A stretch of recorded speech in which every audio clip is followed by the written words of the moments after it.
Yo tenía preparado un trabajo cuya lectura llevaría 45 o 50 minutos. Cuando tomé conciencia de que tenía nada más que 20 minutos, tomé menos de 20 minutos. Media hora. Bueno, ya, pero por eso. Pero hasta hoy me dijeron 20 minutos. Y entonces lo bajé a 20 minutos. Y ahora me dicen media hora. Entonces lo que voy a hacer es, voy a leer la parte que se puede leer en 20 minutos. Y si es necesario expandir, expandimos. Bien. Hasta casi bien entrado el siglo XXI, se afirmó que las ciencias eran, primero, objetivas, en tanto eran valorativamente neutras. Segundo, que eran ejemplos supremos de racionalidad, independientemente de todo contexto y avatar social. Y tercero, caracterizadas por un único método que garantizaba la aceptabilidad de sus hipótesis y teorías. Todas estas tesis mito han entrado en crisis. Propondremos que esto es así especialmente por el avance mismo de las ciencias y la reflexión crítica hecha sobre ellas.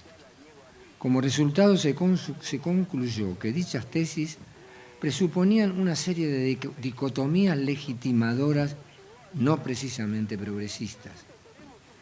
Las más importantes entre ellas son las siguientes. Primero, contexto de descubrimiento, contexto de justificación.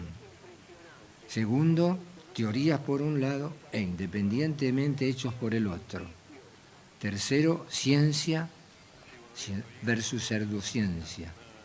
Cuarto, hecho, valor. Quinto, racional, social. Y finalmente, ciencia y especialmente ética. Argumentaremos por la necesidad de señalar las principales razones que explican el inevitable colapso de dichas dicotomías, lo cual conduce a la superación de las legitimaciones conservadoras del conocimiento científico, de modo especial de aquella versión de la economía política que condujo a la barbarie ética contemporánea codificada cuantitativamente en datos impresionantes. Por ejemplo, como ya es común repetir, el 50% de la riqueza mundial hoy está concentrada en el 1% de la población del globo. Y además se agrega la estremecedora afirmación de que nadie es responsable de la pobreza extrema y de las crecientes desigualdades. La primera parte, las dicotomías legitimadoras son las razones para su rechazo. Por todo lo que acabo de decir acerca del tiempo, yo me voy a remitir exclusivamente a la que me parece más importante, a la dicotomía hecho-valor. Y a partir de la crítica de esta dicotomía hecho-valor, seguramente vamos a tener que hablar de la dicotomía ciencia-ética y en particular, que es lo que más me interesa del trabajo, a la dicotomía economía-ética, o a la famosa manera de hablar de todos los economistas, porque en esto no se diferencia, de que hoy la ética es una externalidad a la economía. Todo lo que tenga que ver con consecuencias éticas de la economía, qua economista no afecta al estatus científico de la economía, y de eso se tendrán que ocupar los eticistas, los políticos, etcétera, pero el programa económico por sí mismo no es responsable. Entonces,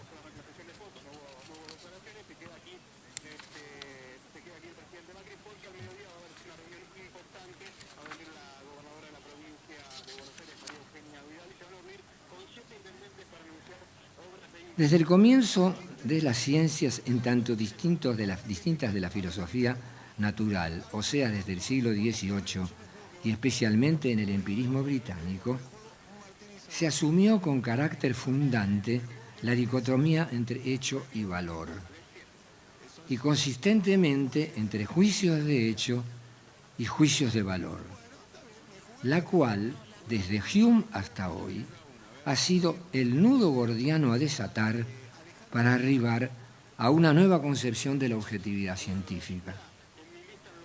Hay quienes sostienen que lo anterior, la dicotomía, era para negarle a la ética toda posibilidad de ser una ciencia, si uno se cansa de repetirlo, o más aún para que no pudiera tener injerencia alguna en la misma ciencia. De otra manera, si la ciencia, como se decía desde siglos, es objetiva, entonces los juicios éticos no pueden ser parte de ella, ni de sus supuestos, ni de sus consecuencias. Todo ello porque la ciencia está constituida exclusivamente por juicios de hecho y la ética por juicios de valor. Pero aquí se vuelve evidente la función, el lugar y la pertinencia de la dicotomía. Los juicios de hecho son objetivos y los juicios de valor son subjetivos. Si vamos ahora a hacer un poco de filosofía analítica y vamos al análisis de del significado de estos dos tipos de juicio, nos encontramos con un problema. Se ha caracterizado el concepto de juicio objetivo y la noción de juicio subjetivo de múltiples y diversas maneras. Por ejemplo, hoy la feminista Heather Douglas distingue, no voy a entrar en ella, entre 7 acepciones de juicio objetivo. Y Elizabeth Lloyd, otra feminista norteamericana que trabaja en la Universidad de Indiana, entre 4 que se superponen entre ellas. A modo de salida rápida del problema, Hilary Putnam sostiene que desde hoy es adecuado caracterizar a los entonces llamados juicios de hecho como aquellos respecto de los cuales se puede arribar, tarde o temprano, a un consenso unánime y definitivo, mientras que los juicios de valor serían aquellos en los que tal consenso no es alcanzable. Pero, según Putnam, si ello fuera así, las leyes científicas, tal como se las entienden hoy, no en el siglo XIX, hoy, no serían juicios de hecho, pues hoy sabemos que no hay consenso definitivo posible para ellas. Afirmar que las teorías científicas están constituidas exclusivamente por juicios de hecho es afirmar que en ellas no hay leyes científicas, algo obviamente inadmisible. Es más, Putnam y otros sostienen que los juicios de valor intervienen desde la discusión de los objetivos de la investigación, incluso desde la afirmación de que pretendemos alcanzar la verdad.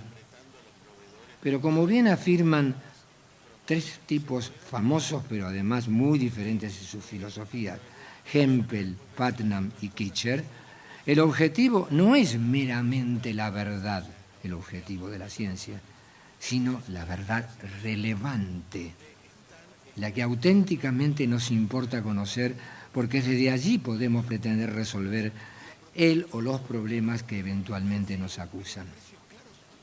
Más aún, desde el vocabulario que adoptamos, intervienen nuestras preferencias de diverso tipo que presuponen determinadas valoraciones. Por ejemplo, en economía desde mediados del siglo XIX y especialmente, desde mediados del siglo XVIII, no, está bien, XIX, y especialmente luego del éxito de la termodinámica, el vocabulario de la economía marginalista y neoclásica está penetrado por expresiones como energía, equilibrio, etc.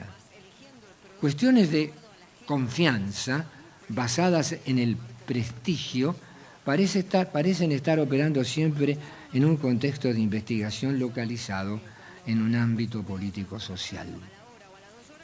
Tal como sucedió previamente con otras dicotomías, la diferencia juicios de hecho y juicios de valor ha sido reemplazada gradualmente por una relación de entrelazamiento literalmente de entretejimiento.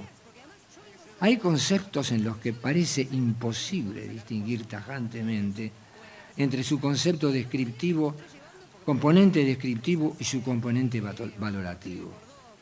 Putnam, por ejemplo, nos invita a responder si el enunciado «los nazis eran malvados» es un juicio de hecho o de valor. Parece ser ambos. Esto no significa que no haya estrictamente juicios de hecho. Por ejemplo, hay un vaso de agua sobre esta mesa, pero idem para los juicios de valor. Incluso los positivistas lógicos, cuando decían que querían enunciar un juicio de valor, decían Dios es perfecto. Y después se dedicaban a mostrar que eso carecía de significado empírico. Lo que sucede es que hay una zona gris en donde la distinción no es tajante. Debe quedarnos claro que al colapsar la dicotomía hecho-valor y al reconocer que la actividad científica misma interviene en juicios de valor, desde la elección de objetivos hasta la decisión para aceptar o rechazar hipótesis y teorías, donde la evidencia empírica es insuficiente para decidir por la aceptación o rechazo de las mismas, pues en tal decisión intervienen valores que no son epistémicos exclusivamente y que siempre están teñidos por el contexto y momento en que se lleva a cabo tal actividad. Concluimos entonces que el conocimiento científico es, pues, conocimiento social. Es producido por procesos que son intrínsecamente sociales. Y una vez que es aceptado, deviene una fuente de información pública. Es social tanto por el modo en que es creado, como por los usos para los que sirve, nos dice Helen Longino. Un ejemplo paradigmático de tal carácter social es el de la objetividad científica, obtenida a través de un consenso, resultado de la participación y discusión de determinados grupos sociales. Uno podría llamar las comunidades científicas. Pero entonces puede decirse que la objetividad de la ciencia está asegurada, es posible y mejorable, por el carácter social de la investigación, nos sigue diciendo Longino. Dicha discusión, repetimos, es tanto acerca de juicios de hecho como de juicios de valor. Es este carácter social del conocimiento científico el que hace inevitable la presencia de valores provenientes del contexto político-social, que pueden ser tanto individuales como de grupo. No hay duda que el diálogo mediante el cual se llega a consenso es un proceso social y puede consumarse más o menos en plenitud. Eso hace que la objetividad científica sea una cuestión de grado. Pero cuanto mayor el número de puntos de vista incluidos en una comunidad, será más probable que su práctica científica sea objetiva. Además, si se considera que tal actividad científica se lleva a cabo racionalmente, es decir, tratando siempre de fundar sus hipótesis y teorías en buenas razones, debemos concluir que la dicotomía tajante racional-social es también inapropiada. Ella está ligada a una suerte de elitismo conservador en la práctica científica, según el cual todo lo racional no es social y todo lo social no es racional, algo hoy imposible de aceptar.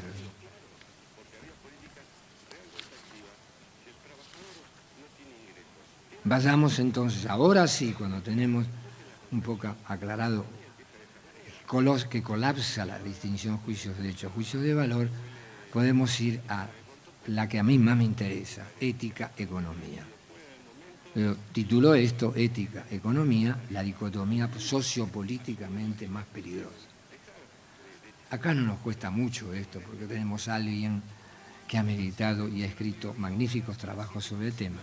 Se trata del matemático y eticista, profesor de Harvard, Amartya, y premio Nobel, Amartya Sen.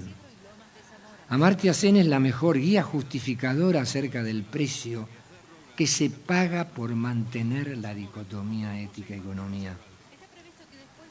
Ha ocurrido un importante distanciamiento, nos dice, entre economía y ética, que ha dado lugar a una de las mayores deficiencias de la economía contemporánea. Queda claro ya aquí que mantenerlas dicotómicamente separadas paga un precio a aclarar. La conducta real de los seres humanos está siempre afectada por consideraciones ético-valorativas. Por lo tanto, la economía puede ser más productiva si pone más atención en las consideraciones éticas que dan forma a la conducta real y a los juicios éticos acerca de ella. De ahí que, cito, la separación de las cuestiones éticas y económicas es extraordinaria, o sea, en el sentido de rara, de excepcional, porque se supone que la economía se ocupa de la gente real. Fin de la cita. Lo cual involucra la presencia de valores éticos. Tal separación, nos dice Sen, es contra la mejor tradición histórica al respecto. Sen distingue entre una tradición ética y una tradición ingenieril acerca de la economía. La tradición ética se remonta a Aristóteles, quien en su Ética Nicómaco sostiene que el estudio de la economía, aunque inmediatamente relacionado con la riqueza, a nivel más profundo debe estar relacionado con otros estudios, involucrando la realización de fines más básicos, porque la riqueza, lo cito a Aristóteles, no es el bien que buscamos, es meramente útil para alcanzar algo más. Fin de la cita. Ergo, la economía se relaciona en última instancia al estudio de la ética y la política, por lo que desde un punto de vista estrictamente aristotélico, las evaluaciones no pueden ser en meros términos de eficiencia, sino que deben tomar en cuenta una versión más amplia del bien.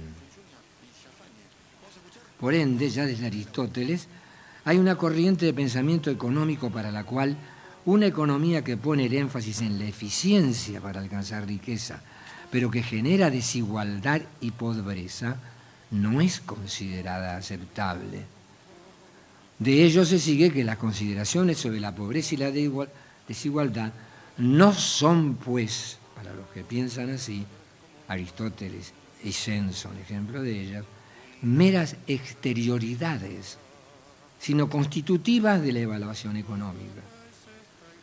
Si nos remontamos, esto no lo debemos olvidar, para que nos demos cuenta que el neoliberalismo contemporáneo, además de liberalismo, es traición al liberalismo clásico.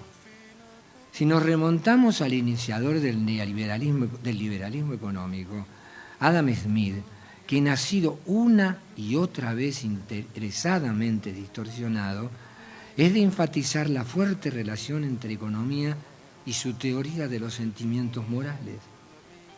Fiel a ella, Smith señala que el Homo economicus no puede ni debe ser meramente egoísta, sino que en aras del interés de la comunidad debe sacrificar su propio interés. No solo debe ser prudente, dice Smith, sino generoso, justo y responsable de lo que le acaezca al semejante y lo perjudique, incluso en sus posibilidades de disponer de una multiplicidad lo más amplia posible para realizar sus elecciones.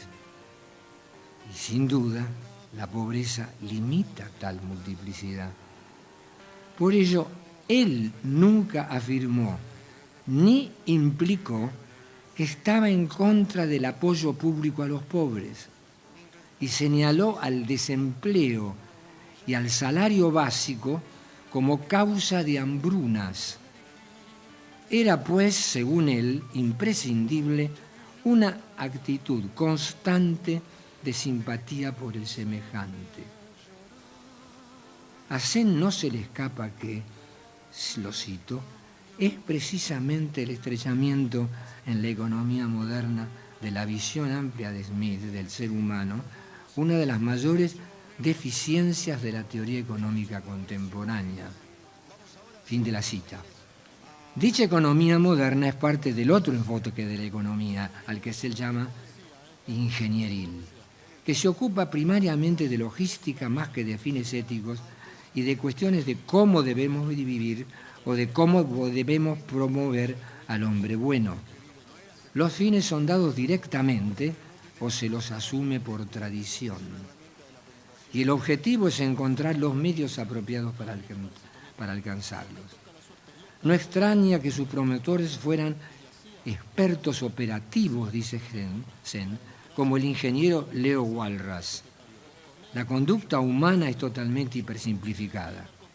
La lamentable reducción de la misma, un mero juego de fines dados y discusión de medios para alcanzarlos, deja explícitamente y a propósito fuera toda discusión cualquier tipo de motivos de dicha conducta, tanto en Milton Friedman como en Karl Popper. Por ejemplo, en Friedman, la llamada metodología de la economía positiva ha rechazado tajantemente el enfoque normativo, en el que intervienen valores y normas éticas, y ha ignorado una variedad de consideraciones estéticas complejas que afectan a la conducta humana real. Para Friedman, la economía es única y necesariamente descriptiva. Debe enfatizarse que en última instancia todo depende de una reductora y empobrecedora concepción del ser humano, según la cual, cito a Sen, se considera la acción humana como basada exclusivamente en el autointerés, sin ningún impacto de consideraciones éticas o de bienestar. Fin de la cita. Sen concluye que el distanciamiento de la ética ha empobrecido la economía de bienestar por la hipersimplificación y distorsión que produce y ha debilitado la base de gran parte de la economía predictiva. El objetivo es entender, explicar y predecir la conducta humana de modo que las relaciones económicas puedan ser estudiadas, usadas para la descripción, prognosis y política. Dejar de lado los factores intervinientes en la conducta humana real y reducir las motivaciones humanas exclusivamente a las del autointerés hará muy difícil predecir exitosamente y justificar adecuadamente lo que sucede en la acción económica. A modo de brevísima conclusión, y esto es a título del autor, ¿no? Toda forma de neoliberalismo no es nada más que retroliberalismo, tanto científica como éticamente hablando. Lo que voy a hacer ahora, si me queda un minuto, es tomar Capitalismo y Libertad, la obra más citada de Milton Friedman, en donde él ubica la libertad dentro del capitalismo y va diciendo una serie de cosas que no se deben hacer al hacer economía para darnos cuenta que cada una de estas afirmaciones es, hoy diríamos, fuertemente contraria a toda ética sensata. Hay gente que dice es antieticismo, en Estados Unidos dice antieticismo at its best, o sea, es la mejor expresión de que es ser antiético. Nada mejor para justificar tal subtítulo, porque este subtítulo que yo ahora coloco es Retroliberalismo y su barbarie ética. Nada mejor para justificar tal subtítulo que citar selectivamente a la figura clave para la implementación de lo retro en su forma de neoliberalismo en Latinoamérica. Nos referimos al asesor personal de Pinochet, Milton Friedman, quien en su muy honesto pero estremecedor libro Capitalismo y Libertad afirma, ¿ya? Hago una selección. Esta selección es de citas de él. Así que hasta nuevo aviso lo estoy citando. 1. La centralidad e innegociabilidad de la libertad económica, por lo cual, 2. El gobierno es meramente el instrumento para preservar la libertad individual y general, la cual, 3, en su forma de libertad económica, es condición necesaria, pero de modo tal que si se la viola, se puede abandonar la libertad política.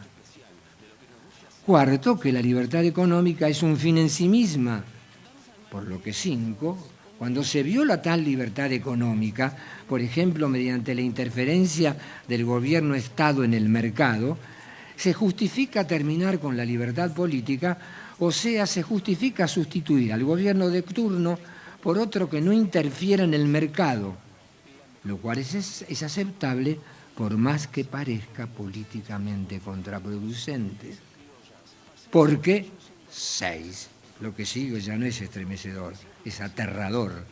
Si el fin no justifica los medios, lo estoy citando, ¿qué los justifica? Pregunta afirmación que justifica a su vez que cuando un presidente moleste los intereses de grupos concentrados de poder, se termina con el mismo. Por lo que se recomienda que para mantenerse en el poder, 7, el gobierno se abstenga de establecer salarios mínimos. Lo estoy leyendo a él, El gobierno se abstenga de establecer salarios mínimos, proveer vivienda pública, fijar impuestos a las importaciones y restricciones a las exportaciones, regular industrias, regular programas de seguridad social, establecer control de precios y rentas, entre otros. Por lo que 8, no debe el Estado entrometerse en la distribución de la riqueza, la cual dependerá exclusivamente de las eventuales reglas de propiedad adoptadas. 9, no es posible ser a la vez un liberal y un igualitarista. Esta es preciosa. Es preciosa, lo dice él, es preciosa. No me vengas a hablar de igualdad si vos sos liberal. Pero ellos lo dicen. Ustedes no sé si... Perdón, no puedo dejar de decirlo. Hay un ridículo diálogo en la campaña presidencial de hace unos meses, que pasaban por 6, 7 y 8, entre Macri y Massa, en donde Macri dice: hay que terminar con el curro de los derechos humanos. Y Massa le contesta: además, hay que terminar con ese hablar y rum continuo de las desigualdades. Massa es coherente. En términos de Milton Friedman, Massa es coherente. Si se declara liberal, todos ellos se declaran liberales, no lo son en el sentido de Adam Smith, por supuesto. Si se declaran neoliberales, no pueden ser igualitaristas en función de todo lo que viene diciendo Friedman. Friedman era un formidable profesor en la Universidad de Chicago y los libros de él son enormemente informativos y son una invitación al trabajo crítico. Esto es real neoliberalismo. Acá tengo este es el enemigo. El enemigo teórico y conceptual es aquel que dice esto para una política sensata en el modo en que yo la entiendo para nuestros países. Y 10, el capitalismo competitivo conduce a menos desigualdad que todo otro sistema alternativo.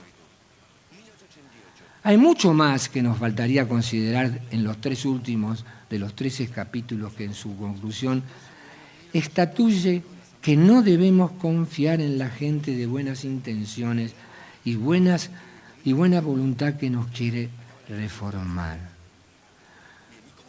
Esto es consistente con su amigo y mucho más talentoso economista, uno de los 2 o 3 grandes economistas del siglo pasado, me estoy refiriendo a Friedrich Hayek, que al final de su discurso al recibir el premio Nobel dice esto metafóricamente, dice: quiero terminar diciendo que tenemos que desconfiar de aquellos que nos prometen el cielo en la tierra, porque lo que va a suceder es que nos conducen al infierno.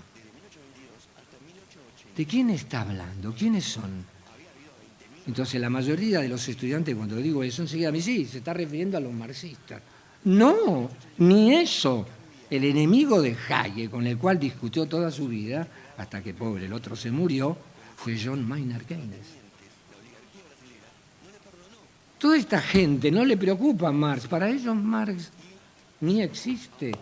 Lo que les preocupa es la política económica liberal.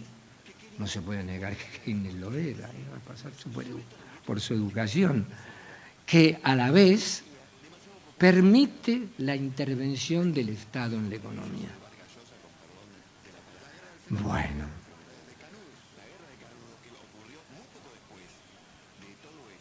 Las tesis de Friedman brevemente enumeradas, de 1 a 10, son un compendio de antieticidad y totalmente opuestos a la ética cristiana. Y la última, especialmente la 10, es la consagración del dicho «el pez por la boca muere». Y entonces acá tengo una serie de cifras, ¿no? Por ejemplo, en 1990, la UNESCO sacó una estadística según la cual el 20% más rico del mundo acumulaba el 87% de la riqueza del mundo. Ya está. El 80% restante tiene que vivir con el 13%. Y obviamente, no solamente basta con considerar las clases indigentes, la gente indigente en África y la India, ese 80% es una enorme cantidad que es indigente. De ahí que el mismo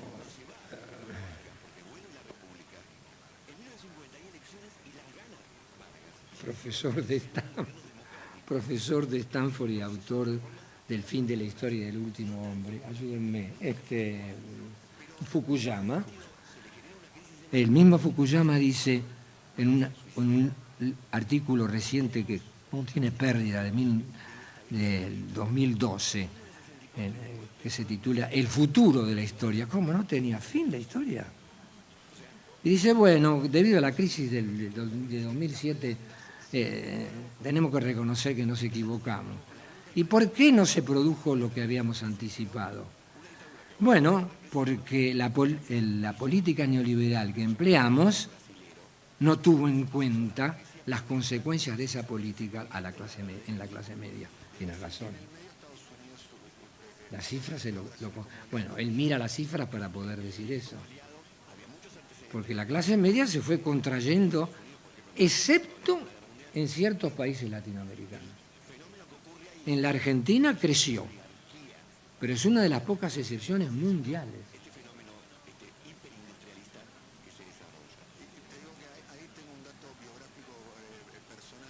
A esto hay que agregar que después del 2007, la cantidad de billonarios en los Estados Unidos se cuadruplicó. Esta es una cifra de la Biblioteca del Congreso de los Estados Unidos. En el 2007 y el 2015 se cuadriplica la cantidad de billonarios en Estados Unidos. Es decir, el poder se concentra. Y parece que la olla jamás se derrama. Nadie es responsable. Mi único comentario es, vamos, somos grandecitos y tenemos un mínimo sentido ético.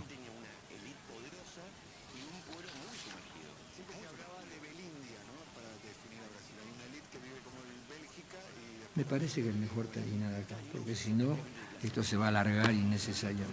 Muchas gracias.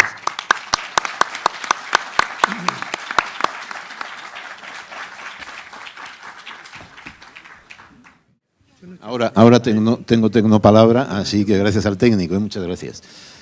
Bien, entonces, diríamos, usted ha citado a Helen Longino en un momento dado, y su libro Human Values es un libro extraordinario, ¿no? El de Longino, el suyo también, por supuesto, pero diríamos, Helen Longino a mí me parece demasiado optimista, demasiado dicho muy claramente, ¿no? Esto que ha mencionado usted en un momento dado, lo tengo por aquí anotado, pero no lo voy a buscar en la pantalla, de que la ciencia tiene una componente social, sin duda, y hay valores sociales, faltaría más, pero pero de ahí a que se traduzca el conocimiento científico en público, no es cierto. O sea, es decir, el término social es tremendamente ambiguo, o sea, es un cajón desastre donde entra todo, ¿no? Hay muchísimo conocimiento que es militar, conocimiento científico, militar, y hay muchísimo conocimiento científico que es financiero y que controlan los financieros y que no es público para nada, es estrictamente confidencial. Cualquier empresa biotecnológica, su conocimiento que lo tiene es estrictamente no público, sino privado, privatizado y gestionado, y es la base de su negocio, ¿no? Entonces, en ese sentido, a mí me parece que Helen Longino, simpatizando, y es una gran persona maravillosa, la conocimos hace muchos años en Madrid en un simposio sobre ciencia y valores, pues es muy bien intencionada, pero como dice el refrán, el infierno está empedrado de buenas intenciones. O sea, entonces yo creo que cuando se habla de estas cuestiones, las buenas intenciones no bastan, ¿no? Bien, entonces, mi pregunta es, por lo tanto, ¿qué pensaría usted del conocimiento científico gestionado por las instituciones militares y financieras, que no es conocimiento controlado ni por los gobiernos, ni por los expertos en política científica, y que es fundamental hoy en día? O sea, digamos, la inversión todavía sigue siendo mayor en investigación militar, de aplicación militar, investigación científica de aplicación militar, que de aplicación civil. Esta sería mi pregunta, y me imagino que vamos a estar de acuerdo, o sea, pero que querría, por lo tanto, digamos, que usted profundizara en esta cuestión que a mí me parece vital en la ciencia contemporánea. Yo ayer hablaba de las nanotecnologías fueron iniciativa estricta del Pentágono norteamericano, o sea, y ellas presionaron, el Pentágono, perdón, presionó al Congreso, a la Cámara de Representantes, para que aprobara la National Initiative for Nanotechnologies, ¿no? Y de ahí surgió el nanobioinfocono del cual yo hablé ayer, ¿no? Es decir, que ver que la ciencia está, buena parte de la ciencia está al servicio de las instituciones militares y financieras, esto yo creo que forma parte de la realidad actual, ¿no? Y por otro lado, segunda cuestión, diríamos, con respecto al doctor Lambrus, ¿no? Entonces, diríamos, varias cosas se me ocurren, ¿no? Pero voy a decir una que es muy dura de decir, y es que, pero vamos, que está en mi libro, el Telépolis, del 94 ya. Si algo se ha aprendido a gestionar hoy en día y a convertir en mercancía, es la muerte, es la muerte. Y esto yo lo llamo tecnomuerte, por supuesto. O sea, una cosa es la muerte y otra es la tecnomuerte. Ahora, un ser humano hoy en día, un niño, una niña, hace 100 años un niño, una niña veía un muerto.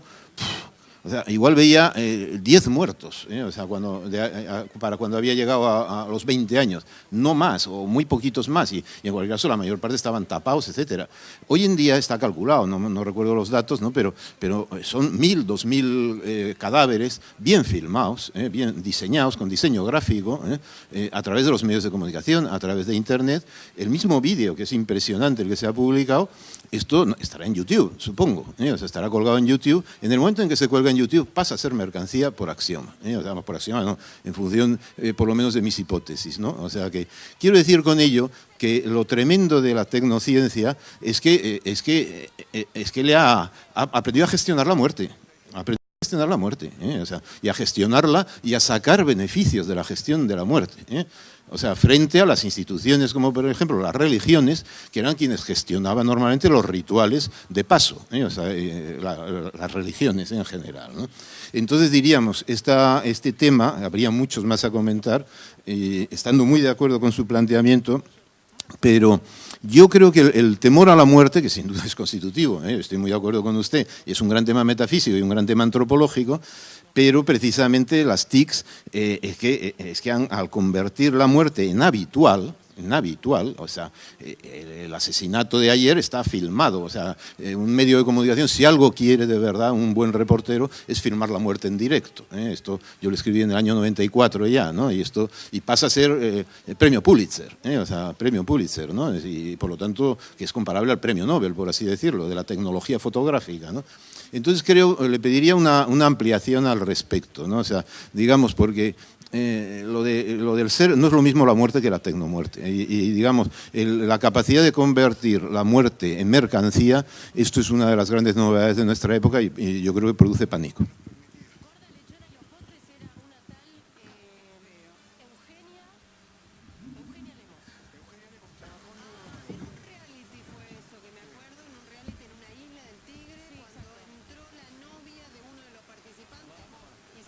Muchas veces, y debido a mis limitaciones de todo tipo, no entiendo plenamente las preguntas.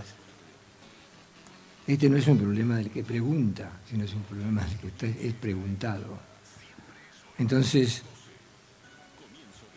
cuando usted me nombró a mí y después siguió hablando, me motiva en primer lugar de lo que usted me preguntó, qué es lo relevante o qué es lo que está relacionado con lo que yo dije.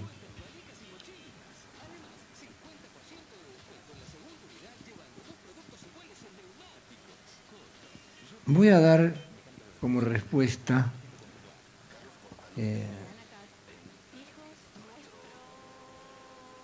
un documento buenísimo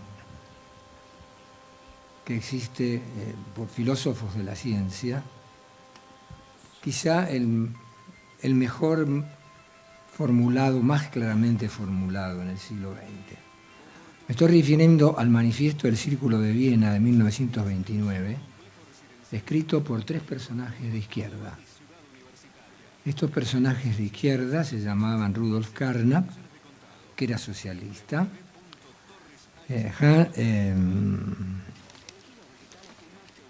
Philipp Frank, que era un socialista moderado, y especialmente Otto Neurath,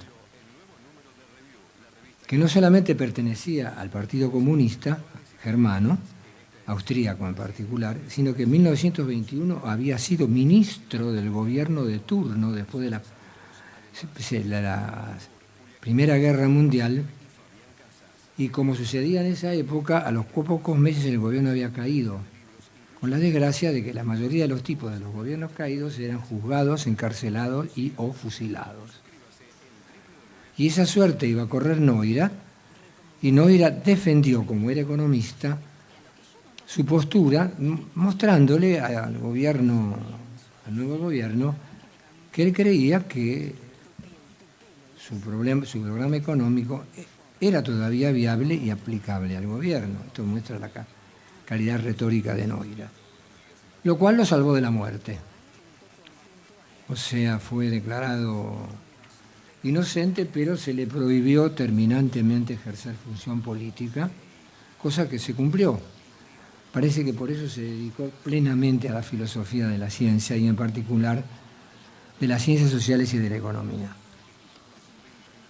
Hablo de esta manera porque en este país y en muchos otros, y creo que esto va aparte de su respuesta, cuando se hace filosofía de la ciencia y no se menciona el poder militar o no se menciona la corrupción política, etc., se está paviando, o sea, se está hablando fuera de la realidad. Bueno, el ejemplo formidable para contestar a esto es el que acabo de dar, enseguida lo voy a analizar, y en segundo lugar, el hecho de que, por ejemplo, filósofos de la ciencia y historiadores de la ciencia franceses como Dominique Prestre, que tiene una serie de trabajos excelentes sobre el tema, dice que al meditar acerca del conocimiento científico se pueden adoptar al menos las siguientes actitudes o posturas. Meditar acerca del conocimiento científico, independientemente de las circunstancias en que está producido, de los objetivos para los cuales está producido, y fundamentalmente centrarse en la estructura de dicho conocimiento y en las cuestiones metodológicas. Esta es una de las versiones. La segunda de las versiones es vinculando, haciendo la investigación acerca de lo mismo, pero teniendo en cuenta la correlación entre cada una de las cosas que se dicen y los valores del contexto social en los cuales este conocimiento se está desarrollando y se está aplicando. Una tercera versión es hablar del conocimiento científico y tomar en cuenta fundamentalmente los intereses económicos que continuamente influencian la producción, la aceptación, la implementación y las consecuencias del uso del conocimiento científico. E incluso hay una cuarta manera de hacerlo, y esta cuarta manera de hacerlo es tomando básicamente en cuenta los intereses militares. Hacer filosofía de la ciencia es muy difícil hacerla con seriedad, pretendiendo tomar los cuatro. Pero lo que se tiene que ser consciente que hay una obvia correlación entre ellas. El error es muchas veces hacer uno independientemente de los demás. Si yo me dedico a la cuarta versión, es muy probable que lo más interesante que yo pueda decir no pertenece a la filosofía de la ciencia. Tiene que ver con la sociología de la ciencia, con la política de la ciencia, e incluso, como existe hoy en los países del norte de Europa, a las cuestiones económicas relacionadas al conocimiento científico. Y aquellas cuestiones que tienen que ver con la filosofía en sentido estricto, prácticamente han desaparecido porque en este enfoque lo que tenía relevante, lo que era importante era fundamentalmente remarcar aquello que estaba inmediatamente relacionado con lo militar y la influencia de lo militar en todo lo demás. Aplíquese el cuento a cada uno de los restantes. Es ahora donde entra otra vez, donde entran los positivistas lógicos. Pocas versiones en la filosofía de la ciencia han sido más distorsionadas que el positivismo lógico. Se lo toma como un movimiento constituido por alienados totalmente independientes de su realidad, que redujeron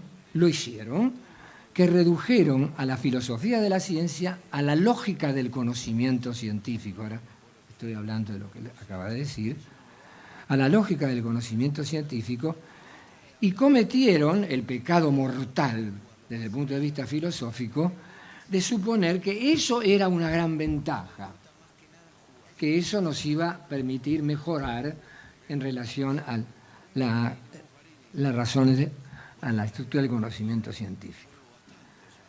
Pero lo que no se dice, y eso es el corazón del manifiesto del Círculo de Viena, era que todo esto se hacía por una cuestión profundamente política. Y esta cuestión profundamente política era llamar a los científicos del mundo, eso lo dice el manifiesto, llamar a los científicos del mundo para unirse y cambiar el mundo a través de un cambio profundo en el conocimiento científico. Estoy hablando del manifiesto del Círculo de Viena.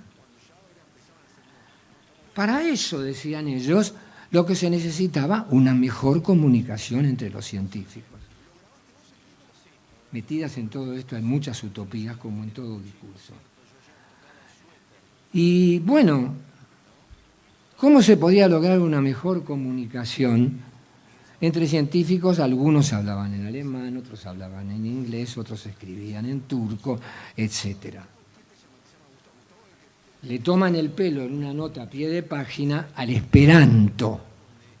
No se trataba de crear una lengua artificial que todos tenían que aprender y que entonces todos los papers o libros de ciencia y de filosofía de la ciencia se tenían que escribir en esperanto, una cosa como volver al latín, pero un latín nuevo. Porque esto ya, para el primer cuarto, a final del primer cuarto de siglo, eso está escrito en 1929, el primer cuarto de siglo estaba totalmente perimido, ya se había dado cuenta que no funcionaba. Y entonces se preguntaba, ¿qué es? Tomemos los lenguajes de los científicos. Y en los lenguajes de los científicos, ¿cómo los científicos comunican lo que ellos hacen, el resultado de lo que hacen? A través de sus teorías científicas. Entonces, busquemos si no hay algo que todas las teorías científicas escritas en griego, en latín, en turco, etcétera, tienen en común, independientemente del contenido de lo que dicen. Y entonces concluyeron de que lo que tienen en común, uno puede discutir hasta el hartazgo de que esto no es así, pero es una creencia de ellos. De lo que tienen en común es la estructura lógica.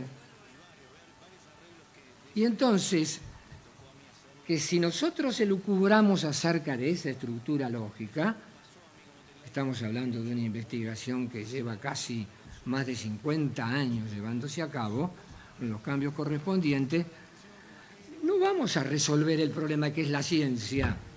Vamos a empezar a resolver un problema práctico que les interesaba políticamente mucho más. A ver si de una vez por todas logramos construir, escuchen la palabra, una lógica unificada. Y esta lógica unificada tenía que ser la base de unificación estructural del lenguaje en que nosotros nos vamos a comunicar, del lenguaje con el cual nos vamos a comunicar. Así lo que yo quería terminar de decir, así, que lo que quiero, y ellos decían, bueno, si logramos hacer eso, entonces podremos empezar a producir el conocimiento científico de tal modo que las distintas naciones del mundo lo van a aceptar y además va a tener el garante de que es el resultado de que todos estamos en el mismo proyecto. Ahora, por supuesto, la primera utopía es creer que al mundo se lo cambia a través del conocimiento científico. Esa es una utopía lamentable. La segunda utopía es que para cambiar el conocimiento científico, lo que tengo que lograr básicamente es penetrar en la estructura de su lenguaje, de los distintos lenguajes, y tratar de encontrar un lenguaje común. Y finalmente, la tercera gran utopía era de que lo escribían en ese momento 1929, 4 años antes de 1933, en que un señor con bigotes se hizo cargo del mundo. Como buenos socialistas comunistas, quizás estaba al borde de lograr de que el mundo fuera hacia un socialismo. La realidad, como después le pasó a la Escuela de Frankfurt, la realidad le mostró de que esto no era así. El sentido de todo lo que estoy diciendo es, ellos son el mejor ejemplo. Y para hacer filosofía de la ciencia, con mayúscula, no necesito hablar del poder militar, ni necesito hablar de los intereses políticos eventuales. Lo que tengo que hacer es lo más difícil, es hacerla teniendo en cuenta que esa filosofía la estoy haciendo en un momento donde los intereses militares tienen tales y tales características y donde las políticas de turno que compiten tienen tales y tales otras. Pero de la industria militar que se ocupe el sociólogo y que de los problemas políticos se ocupe el politólogo. Yo tomo en cuenta eso que me dicen y hago buena filosofía. Hay algo que constituye un peligro siempre presente con la filosofía, hacerla desaparecer. Muere continuamente y por distintas razones, pero felizmente resucita. Pero resucita cada vez que muestra. Nosotros tenemos problemas que son distintos, aunque traten del mismo tema, que son distintos de todos los otros problemas. Muchas gracias.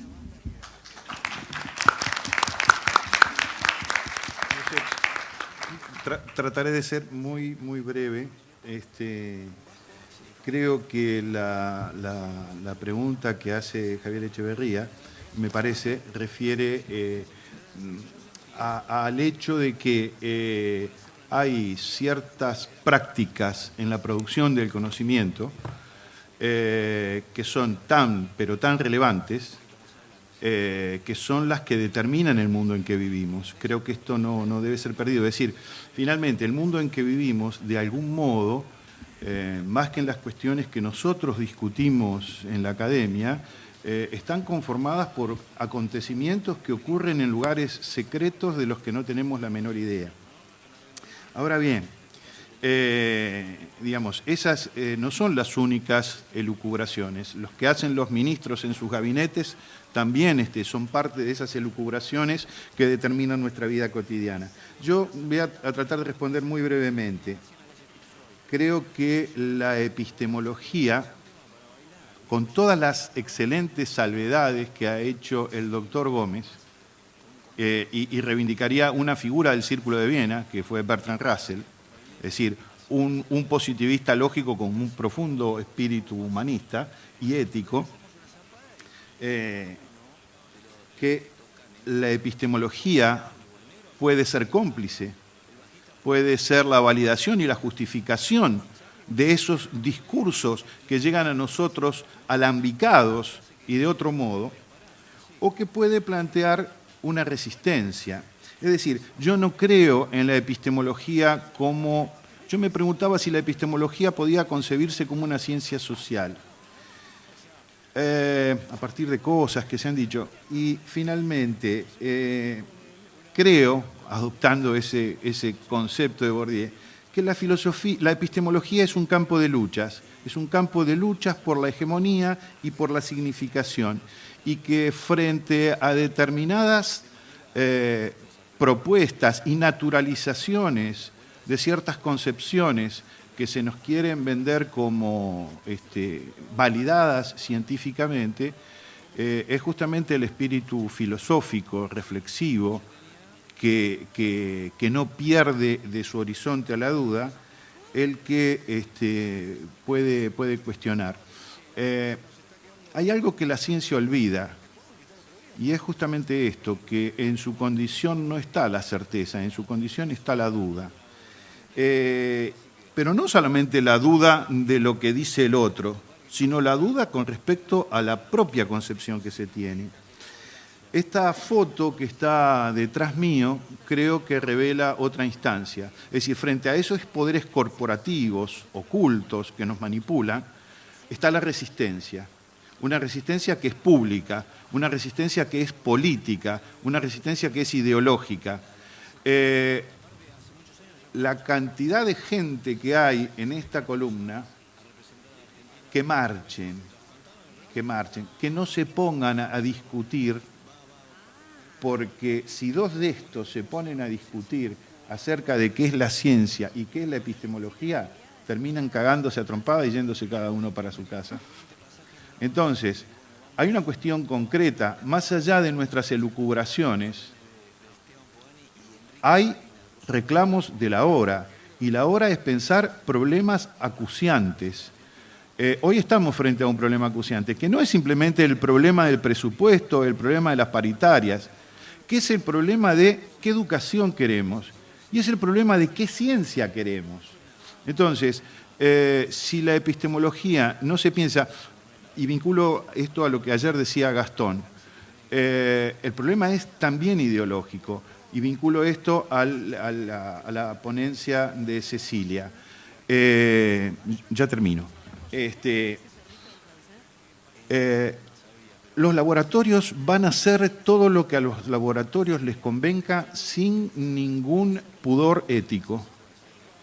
Ahora bien, ¿qué dice la sociedad? La sociedad puede decir, el problema de la salud es público.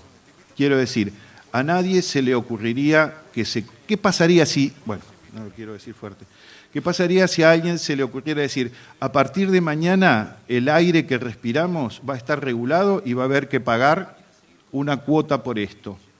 Creo que nadie lo admitiría. ¿Por qué tenemos que admitir que los medicamentos estén en esta situación? ¿Por qué tenemos que admitir que los alimentos estén en esta situación? Es decir, ¿por qué socialmente admitimos que los alimentos y los medicamentos sean mercancías?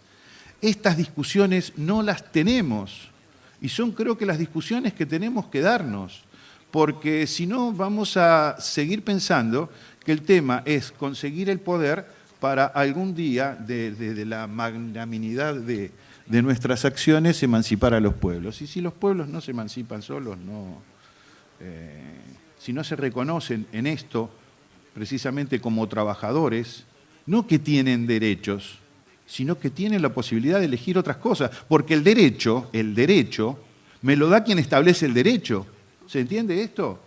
Ahora, cuando yo digo, me nefrega el derecho, lo que yo quiero es la dignidad humana, y la dignidad humana pasa en esta coyuntura para esto, me parece que las cosas cambian. Pero las cosas no cambian solamente en nuestras producciones, en nuestros discursos, en nuestras reflexiones, cambian también acá.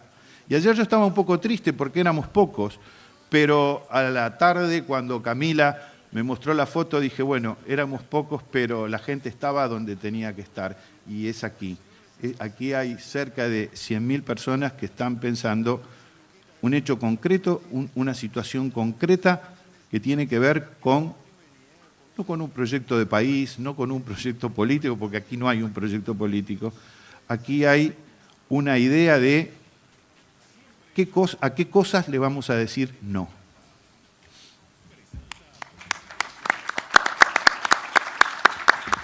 Bueno, no hay más tiempo para preguntas, pero vamos a agradecer, bueno, a Andrés vamos a agradecerle también por traer este asunto, esta situación de las universidades en el día de ayer, pero también en el día de ayer hubo una suspensión a la presidenta Dilma Rousseff de Brasil, y también el doctor Gómez nos ha dado material para pensar con estas 10 tesis de Friedman, así que muchas gracias a los dos por el compromiso.